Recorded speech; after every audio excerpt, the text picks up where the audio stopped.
तो मूवी की शुरुआत में हम देखते हैं कि एक बंदा मछली पकड़ रहा होता है और वो जैसे ही देखता है कि तूफान आने वाला है वो अपनी घर की तरफ निकल जाता है। ये बंदा मस्त रेडियो सुनते हुए अपने घर की तरफ निकल जाता है और तभी हम देखते हैं कि तूफान बहुत ही बढ़ चुका होता है।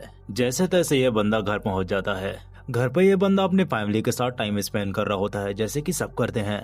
और हमें पता चलता है कि बाहर इतनी बारिश हो रही कि इंटरनेट ही बंद हो जाता है और ऊपर से आज ही के दिन क्रिसमस का समय था, इसलिए ये सब बाहर जाना चाहते हैं। लेकिन जैसे ही ये दरवाजा खोलने की कोशिश करते हैं दरवाजा नहीं खुलता। ये पीछे का दरवाजा भी खोलने की कोशिश करते हैं पर यह भी लॉक होता है। ये लोग खिड़की दरवाजे सभी जगह के डोर्स ओपन करने की कोशिश करते हैं पर कोई भी नहीं खुलता। इस समय लोगों का इंटरनेट कॉल कुछ भी नहीं लग रहा होता। जेसन की खोपड़ी पूरी तरीके से खराब हो चुकी होती है, इसलिए वो जाता है और दरवाजे पे कस के एक लात मारता है पर दरवाजा नहीं टूटता, उल्टा जेसन ही टूट जाता है। उसके बाद जेसन फिर से गुस्से से उठता है और एक क्रोबार से खिड़की का कांच तोड़ने की कोशिश करता है, लेकिन ये भी काम नहीं आता। बारिश का पानी धीरे धीरे कांच को रिकवर कर रहा होता है। जेसन अपने घर के सामने का कांच फोड़ने ही वाला होता है तभी एक लाइट चमकती है। ये लाइट उनकी पड़ोसियों ने मारा होता है। इनके पड़ोसी भी बिल्कुल इन्हीं की तरह फंस चुके होते हैं। तभी उन्हें एक लड़की नजर आती है। वो उसे आवाज लगाते हैं पर आवाज खिड़की के पार नहीं जा रही होती। वो देखती है कि उसका परिवार भी घर के अंदर फंसा हुआ है। वो मदद के लिए किसी को बुलाने चली जाती है। ये देखकर सब थोड़ी चैन की सांस लेते हैं। कुछ देर बाद इनके सामने वाला पड़ोसी ब्लैक बोर्ड में गवर्नमेंट लिख के दिखा रहा होता है। उसके कहने का मतलब होता है क्या ये सब गवर्नमेंट ने किया, और उसके साइड वाला पड़ोसी तो लिख रहा होता है ये सब एलियन ने किया है। उस लड़की को इंतजार करते करते रात हो गई थी, इसलिए जेसन अपने बच्चों को सुला देता है। बच्चों के सोने के बाद जेसन एक हथौड़ा लेता है और दीवार में छेद करने लगता है, लेकिन जेसन उस दीवार को तोड़ नहीं पा रहा होता क्योंकि पानी एक बैरियर बना रही होती है और इनका घर भी धीरे धीरे धंसता जा रहा है। उसके बाद ये लोग सो जाते हैं और जब अगली सुबह उठते हैं तो जल्दी से जाकर दरवाजा खोलने की कोशिश करते हैं पर दरवाजा दूसरे दिन भी नहीं खुलता।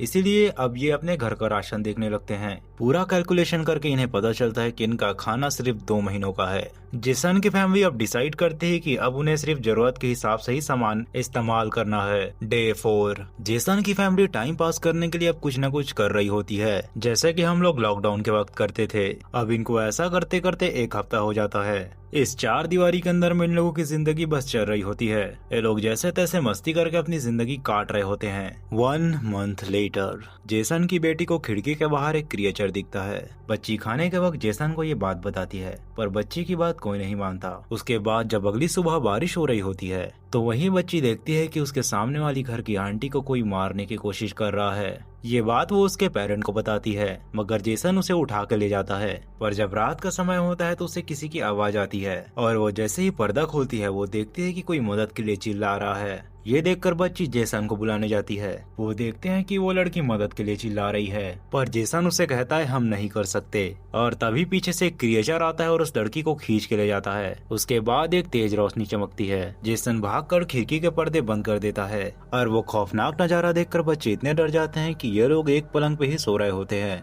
अगली सुबह जेसन देखता है कुछ पड़ोसी मर गए हैं और कुछ पड़ोसी मरने की हालत में हैं। और जेसन का बेटा रनिंग कर रहा है और बेटी प्रैक्टिस कर रही है, लेकिन तभी दीवार में क्रैक्स आने लगते हैं और चिमनी से एक लोहे की प्लेट गिरती है। जेसन चिमनी में टॉर्च मारता है। वो देखता है कि वहाँ छेद हो गया है। ये लोग डिसाइड करते हैं कि इस छेद से बाहर जाके देखेंगे, मगर ये छेद इतना छोटा होता है कि उसमें कोई नहीं जा सकता। पर जेसन की बेटी कहती है कि मैं जाऊंगी, इसलिए जेसन उसे ऊपर भेजने लगता है। पर दीवार धीरे धीरे और क्रैक होता जा रहा है, लेकिन ऊपर जाने पे पता चलता है कि छेद बहुत ही छोटा है। लेकिन बच्ची अपना हाथ निकालती है और महसूस करते हैं कि बाहर की हवा कितनी साफ और अच्छी है। लेकिन बारिश आने वाली होती है, इसलिए वो नीचे आ जाती है। नीचे आने के बाद ये लोग देखते हैं कि इनका कुत्ता बहुत ही बीमार है। बच्चे थोड़े उदास होते हैं।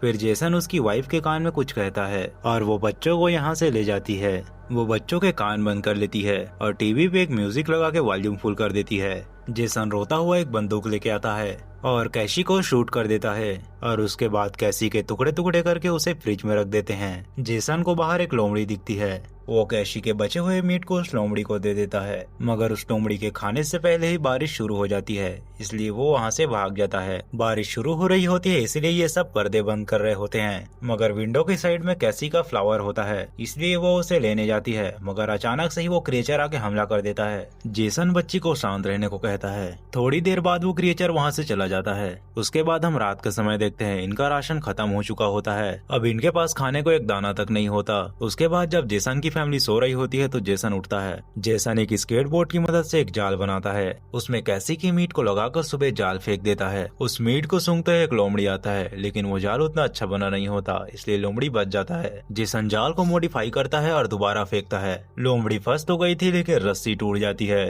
अब जेसन समझ गया था कि बड़े जानवरों को पकड़ना मुश्किल है, इसलिए वो छोटा जाल बनाता है। इस बार जेसन जाल फेंक के एक गिलहरी फंसा लेता है। जेसन की वाइफ उसे पैन में फ्राई करके लाती है। फिर जेसन और उसकी फैमिली उसे बड़े चाव से खाते हैं। अब इनको समझ आ गया था कि ऐसी जिंदगी नहीं चलने वाली, इसलिए ये सारे फर्श को उखाड़ कर उसमें खेती करने लगते हैं। अब ये लोग अपनी जिंदगी खेती करके और बाहर शिकार करके चला रहे होते हैं। अब इनको ऐसा करते करते 5 साल हो जाता है और उसके बाद हमें 5 साल बाद का सीन दिखाया जाता है।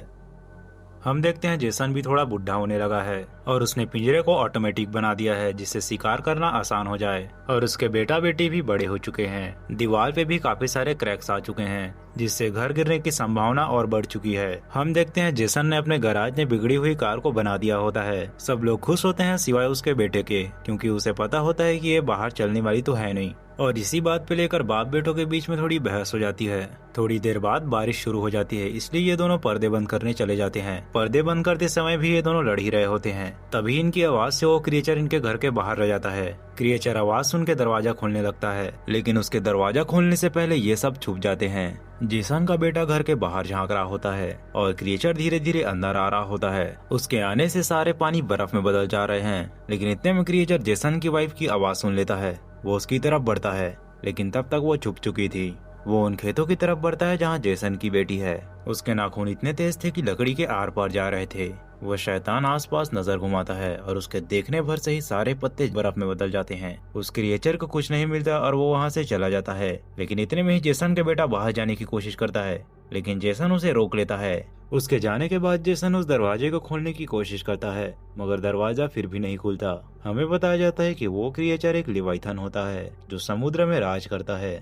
अब जेसन की खेती और उसकी मिट्टी दोनों खराब हो गई थी। उसी समय जेसन की बेटी को एक रकून काट लेता है, जिससे उसके हाथ में इन्फेक्शन हो गया था और उसकी तबीयत बहुत खराब हो गई थी। जेसन ये सब देखकर पगला गया था। जेसन अपनी कार स्टार्ट करता है और दीवार पे मारने लगता है, जिसके कारण जेसन बेहोश हो गया था। जेसन उठता है और देखता है कि दीवार के नीचे क्रैक हो गया है। जेसन को एक आइडिया आता है और वो अपने टॉयलेट में जाकर छेद करने लगता है, लेकिन उसकी बीवी समझ रही थी कि वो पागल हो चुका है। लेकिन जेसन को एक टनल मिल गया होता है। उसकी वाइफ डिसाइड करती है कि उस टनल में मैं जाऊंगी। वो उस टनल में जाती है और उस टनल के रास्ते से वो पड़ोसी के घर पहुंच जाती है। वो वहाँ देखती है कि उसके सारे पड़ोसी मर चुके हैं। थोड़ी देर ढूंढने के बाद उसे दवाई मिल जाती है, लेकिन तब तक बारिश भी चालू हो चुकी थी और क्रिएचर घर के अंदर आ चुका था। जैसे तैसे वो नीचे जाती है, लेकिन उसकी पड़ोसी की लाश देखकर वो चिल्ला पड़ती है, जिसकी वजह से लिवाइथन उसका पीछा करने लगता है। लिवाइथन को देखकर वो उसे गोली मारने लगती है, लेकिन उसका कोई भी असर नहीं हो रहा होता। जैसे तैसे वो टनल से निकलती है और जेसन टनल का छेद बंद कर देता है। उसके बाद वो लोग जाकर उसकी बेटी को गोली खिलाते हैं, जिसकी वजह से इन्फेक्शन थोड़ा कम हो जाता है। उसके बाद ये लोग डिसाइड करते हैं कि अब हम लड़ेंगे, अब हम और नहीं छुपेंगे। उसके बाद जेसन और उसका परिवार सारे पर्दे खींचने लगता है और जो मिले उसका हथियार बनाने के लिए उसे ढूंढने लगता है।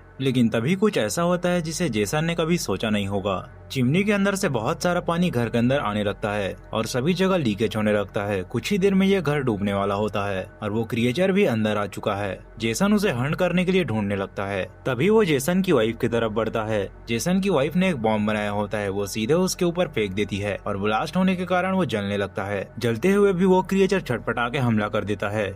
जलने के कारण वो थोड़ी देर के लिए चला जाता है और इस मौके का फायदा उठा के वो लोग ऊपर जा रहे होते हैं। इस छटपटाहट में जो गाड़ी को ब्लास्ट करने के लिए वायर लगाया होता है वो निकल गया होता है, इसलिए जेसन का बेटा वापस पानी में जाता है। वो वायर तो लगा देता है, मगर वापस आते समय वो क्रिएचर हमला कर देता है। जेसन उसे लगातार एक लोहे के पाइप से मारे ही जा रहा था। बड़ी मुश्किल से वो नीचे जाता है और उसके बाद ये लोग और ऊपर आ जाते हैं, लेकिन यहाँ भी पानी भर रहा था। कुछ ही देर में यहाँ पानी पूरी तरीके से भर जाता है और इन लोगों को सांस नहीं आ रही होती। वो क्रिएचर भी धीरे धीरे इनकी तरफ बढ़ रहा होता है। जेसन की वाइफ वो रस्सी खींच देती है और वो गाड़ी ब्लास्ट हो जाता है, जिसके कारण पूरा पानी नीचे जा रहा होता है। पानी बहुत तेजी से नीचे जाने के कारण वो लिवाइथन एक रस्सी में फंस जाता है। वो रस्सी बहुत टाइट बंधी होती है, इसलिए जेसन एक चाकू निकालता है और उसे धमकाने लगता है, लेकिन लिवाइथन दरवाजा नहीं खोल रहा होता। ये दरवाजा खोल। जेसन को समझ आता है कि ऐसा काम नहीं बनने वाला। वो उसकी रस्सी काट के अपना चाकू नीचे गिरा देता है और पूरा जेसन का परिवार उसके सामने जाके खड़ा हो जाता है और वो क्रिएचर भी उन्हें देखने लगता है। कुछ देर बाद वो दरवाजा खोल देता है। जेसन का परिवार बाहर जाता है और वो देखते हैं कि इसके जैसे और लिवाइथन है। लिवाइथन के स्क्वाड ने इनको घेर लिया होता है, लेकिन जिस लिवाइथन की इन्होंने बचाया होता है वो लिवाइथन आके बाहर चिल्लाता है और सारे लिवाइथन उन्हें छोड़ देते हैं और सभी के सभी लिवाइथन जाके जेसन के घर के अंदर चले जाते हैं और घर पूरा धंस जाता है। जेसन और उसका परिवार एक ट्रक में जाके खड़े हो जाते हैं और बाहर देखने लगते हैं। पूरी पृथ्वी पानी से भर चुकी होती है और यही ये स्टोरी खत्म हो जाती है।